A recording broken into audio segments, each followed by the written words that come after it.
What is up guys, Wraec is here with a new video, and today actually I had my monthly reset so we can test broken spaces again. I wanna go for a better clear on stage 11. I promised I would get a better clear on stage 11, and what we're basically going to do is we are going to smash through, I guess through stage 8 as well. Stage 8 is kind of a wonky one, might just be that we fail here, because it's carry drain really one, and just for it I don't really care. It's all about 11 and 10 at this point. I would show 9, 10 and 11. Up to the stage 7 it's not really of that much interest. So let's go ahead and clear that actually, which should only take a second. So one shot here of course. Same for the next one, really. I mean, like, there is no chance. Those guys don't really have enough life to even survive a basic. Though I remember the time when the Gru stage was actually a stage where you would get stuck and it would take forever eventually. And I remember using like hundreds of tickets on that because they reduce, I think, crit and attack or something. And yeah, it can be quite annoying. For the next ones, well, it's not really any challenge anymore. Same for 7. It's just like turn 1 basically if we use the magic source, which we don't at the moment. Those guys, well, yeah, it's energy drain, but yeah, like, cares. Okay, it was a one shot. And let's now take a look at 9. Positioning wise, we have Flame Shrine set up. That's bad. That's kind of bad. We wanna attack the Drake. So want to make sure we do that, which means we probably want to set them in slot 3 or 4, so let's change that for a second. Okay, did that really quickly, and now we can go ahead and we can give this a try. I don't really think that this stage is any problem. We're not... okay. Yeah. Did you see that SQH active skill? How much that took off. That's insane. Okay, yeah. Worked out reasonably well. That worked out reasonably well. For this stage, we kind of have to see what that is about. Give me a second. Okay, we could optimize more here, but like it's probably not needed. The bottom one is the Gloria. The Gloria is also the one we want to attack. Not a strong Steam team that we used 2 E5s last time, it just worked. We are stronger now. We got the A4, or A3 plus 1 it is really, LFA. So I'm reasonably optimistic we can deal some damage here. Yeah, getting the stun, that is quite bad. Don't really like that. But still working out reasonably well. And yeah, we start doing damage by turn 3. The last stage is the one we have to optimize for. I made a team for that. I have to say though, the team that I made has a above 50% chance of failure. Or no, below 50% chance of failure. So it is more likely to work, but if we get an active of 4 Cs on turn 1, I'm pretty sure that our supports that we need to keep alive will die, and that of course means, well, we have kind of have a problem. But if we get a good run, I honestly think we can do well. Yeah, that was not nice.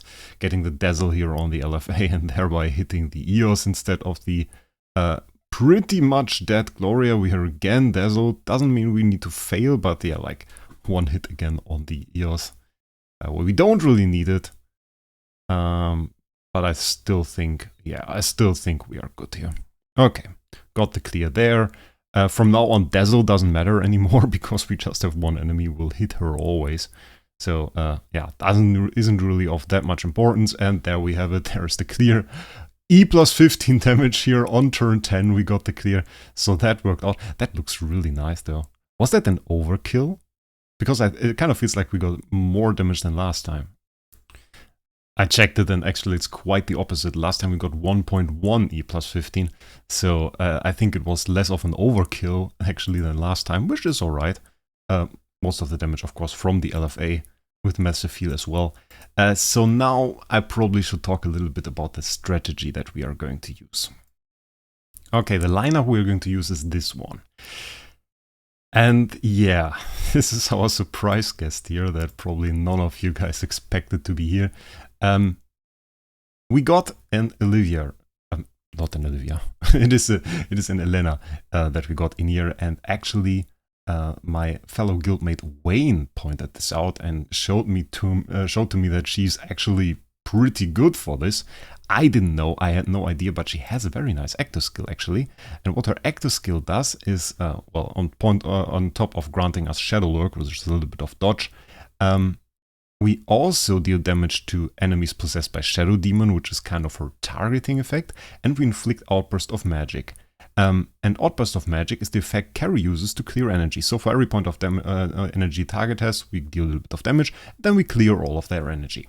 So the way we are going to use that is we are going to use the PvE strategy, or the PvE advantage that you have, which is active here, which means we are always going to attack first, and we just make her the slowest hero in the team. And by turn 2, given that her active at the beginning of each battle or at the end of each round conjures one Shadow Demon to possess a random enemy for 4 rounds. And then on top of that, Shadow Demons only possesses targets not possessed yet. So by turn 2, we should be able to clear the energy on both bosses reliably every single round.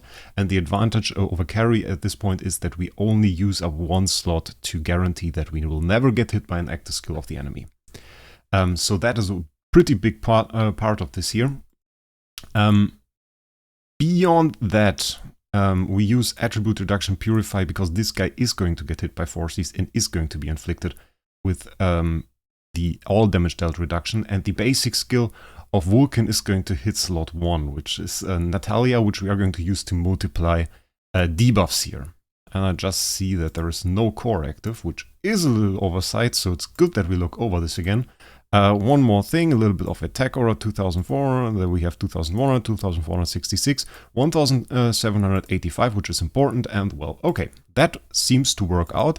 Let's save that, going to use Snake Pet here, given that we have poison, and with that I think we are just going to try it, and we're just going to see if that can work out, if that is a possibility, if we can get a one-shot, or if we are going to... Well, we are going to see it in turn 1. If the Forces gets an active skill and any of our heroes die, then basically our shot at this one-shot clear is done, and we have to wait for another month to do it again.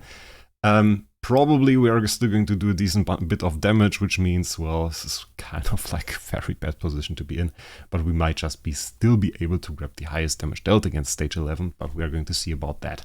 We can also, of course, fail multiple times, so that is an option as well. Let's see about that. Positioning for this one is actually different. We can see it's like Vulcan Forces, and if we compare it to that, is Gloria Eos. So Gloria was the target we wanted to hit before. Now it's the Forces. Forces is in the top slot, so we need to be in slot 5 or 6 with the LFA. And as you can see, we are exactly there. The most horrible scenario would be Forces gets an active off, kills off our Elena. And, well, that's about it. If he gets an active off, there's a slight chance he just hits our strong heroes. If that is the case, well, then we don't really have to fear anything, because they will likely survive. But we will have to see if that really works out. So, let's see what happens here. I am certainly hyped for this. And what we mainly want to achieve by not allowing Forces to get actives is that we don't really want him to get... remove debuffs from our heroes. That is by far the worst thing that can happen. I'm not sure if we can even... Yeah, we can't drain the energy of this Vulcan on turn 2, which is a little bit annoying, but I figured, yeah, he doesn't really do that much damage. Now we have a full energy feed, and as you can see, full energy drain here. Didn't really do anything with that basic, and also we still put debuffs on those heroes, and you can see how nice that energy drain really is. This little cute ghost. I never used her. I had no idea about Elena. And one funny thing that I noticed after I was shown the tactic, I watched a video by Barry about this, and he needed carries, didn't have any carries, and he had 2 Elenas in that video. And he was just like, I don't know, I think he regressed or he replaced one hero to get a carry, and I was like, oh, oh that's kind of unfortunate in this certain situation here. The HP bar of the Force is moving pretty well. This is pretty consistent. I'm not even sure actually the Forces active would have destroyed us if it happened.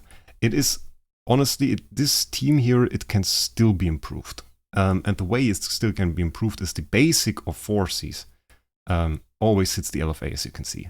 And if we didn't have highest attack LFA, that would actually not be the case, and it introduces all damage dealt.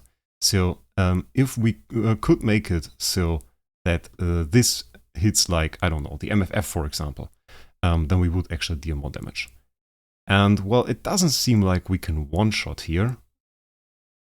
Maybe with further improvements, but we're certainly... Oh, we got an active there. Oh, that's interesting. That was an active skill, right? Oh, and we do have to rewatch that, how that worked out. Okay, but now we got defense down on the Vulcan. Ah, and that was the basic. Oh, that sucked. But 2.6 E plus 15. That's not bad. That's not bad at all. And we killed the Forces with one attempt. So, well, let's see if we can do that. Exactly 50% damage here, because we just hit a basic on the Vulcan. 50% with one attack, I can live with that, and I'm pretty sure we get a 100% guaranteed clear on that Vulcan here right now. So we are at a 2-ticket clear. And probably, I mean next month, I can see us clear that. I'm not quite sure, I think there was a Forces active, I'm not quite sure how that worked out. Maybe some speed issue there, or some energy feed issue, but usually that cannot be the case because we have like 5 Splendid Demon Bars that we use here. I'm not really sure how that worked. But like I think the team in itself works reasonably well. I still have to try how it works out when we get hit by the active of the Forces. That would be quite bad. But you can see like Elena being such a great hero for that. You just have to have her slowest. So because you feed the heroes obviously energy, as you can see when you hit them, and that can give them an active quite easily. But if she's slowest, she will drain the hero. Doesn't matter, and they will only be able to do basic attacks. And we are not even invested into any survivability here. Like we got the DGN in slot 1, which by the way, the skin in-game looks quite cool. I like the little pond below here. Looked a little bit creepy when I first saw it in the stream. You could maybe even replace that to use like an HHA or something. I wasn't quite sure, but I think we can be a little bit more blunt with it. Seeing now how bad the damage they deal to us really is. Maybe even just move the SQH to slot 1 or the MFF and then use maybe even a Heart Watcher or something. Would be an option. I mean, there is Purify certainly, but that should not keep us from clearing that. We are already on turn 12 though, which is a little bit worrying here, given that this guy still has like 50% life left. So we need some really huge actives here. It's insane how tanky he is. He shouldn't be like... Oh yeah, okay. Come on, come on, turn 15. We can't live like a fluke like last time. That would be pretty bad. Got the full energy and got the clear. There it is, 2.49. Less damage against the Vulcan. Kind of surprising. Maybe he has a little bit less attack, but you can see how much damage he dealt. 47 million. Like nothing. Absolutely nothing. Even if you don't have a really huge account, this guy, well, he probably won't be able to kill your heroes. And that is really the power of Elena. I don't even think you need her at V4. I just upgraded that actually. Let's take a look if you need that. We can look at the 10-star version and 10-star version. If the energy is no less than 50, yeah, there is this disadvantage. If the energy is no less than 50 or there is 35% chance to petrify them, but usually that should never really be the case, given that we hit them. Maybe that was the issue with the Forces last time, that we just didn't get the energy drain. Petrify obviously doesn't work against them, but... and then we have like the Outburst of Magic. Yeah, that should work as well. Like, that is the same. Per Shadow Demon... Just one Shadow Demon, that's the same. So it should work at 10-star even. Given, well, she might have a little bit of a problem to survive. But now you saw the new team. I will show it again to you guys. let's show that. That's the team. DGN slot 1 probably not needed if you don't have her. Can use HHA for more survivability even, or any other hero really. I think she can just be replaced. Some buff multiplication happened, of course, to the LFA, can help. Use a Wraec to just remove defenses here. I used MFF for damage dealt to poison targets. Elena, of course, we have explained that a lot. The gear, by the way, not the same resonance as her, so not moved in a way towards her. It's just that this, of course, gives the most HP, and, well, in formations you can use the gear of other heroes quite easily. We got SQH here with energy feed as well on her destination skill, or destiny transition skill, and active skill hits we have here as well. And then on the LFA, to show that, we go for additional damage equal to 8% of max HP, active skill, of course, and then we reduce attack because there's no real good option here. Beyond that, the imprints, we have Prac here, precision, crit, and we have crit damage. Holy damage would have been a nice option as well. We go for the holy damage skill damage stone, and our stat line is like that. A little bit overcapped on the crit damage, which is a bit unfortunate because we got GK Defier crit damage here, and as you can see, 27.5 crit damage. I really don't need that, so probably would have been nicer to go with that into some other stat, but yeah, it's the roll I got at the moment. Stat line still pretty decent, 34 million attack, 3 billion HP, full sublimations, and well, that's about it really. I hope you enjoyed this, had a great time, and with that, we'll see us in the next one.